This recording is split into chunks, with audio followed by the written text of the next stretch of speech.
Bonjour Patrick Berche. Bonjour.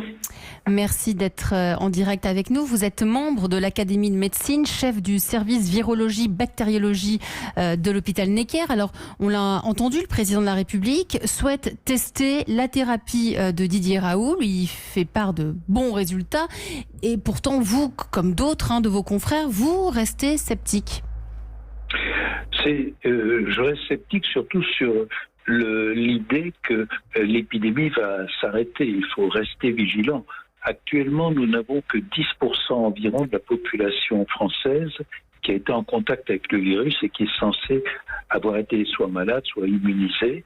Et quant à la saisonnalité, elle se voit évidemment pour des virus respiratoires comme le virus de la grippe, mais il existe dans le cas du virus de la grippe une immunité de groupe très importante à cause de la vaccination et du fait que depuis des années on a été exposé au virus. J'ajouterais que dans la grippe espagnole, qui est le cas d'un virus nouveau se propageant dans une population totalement non immune, eh bien le virus a commencé en mars 1918 et il s'est prolongé pendant tout l'été sans saisonnalité. La saisonnalité est liée en grande partie à l'immunité de groupe.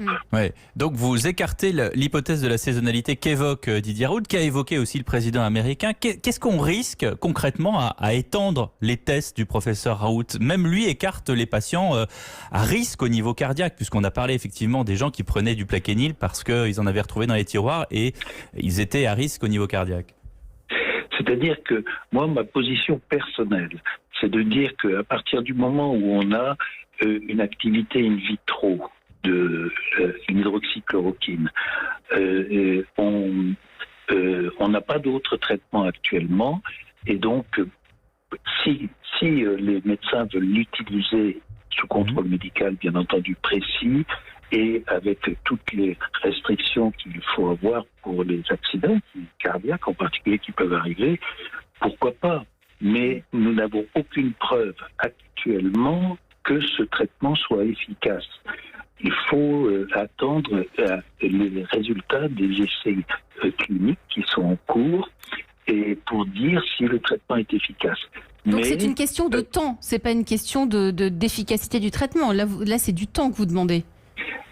Il faut établir scientifiquement l'efficacité. Pour le moment, ce sont des essais empiriques que je ne critique pas.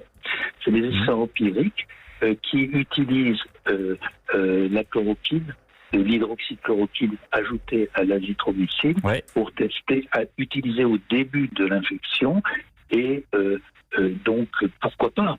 Et qui fonctionne, qui fonctionne pour l'instant. Il faut le démontrer. Il faut le démontrer avec certitude. Merci beaucoup, professeur Berche, d'avoir été avec nous dans Europe Midi. Merci pour vos explications.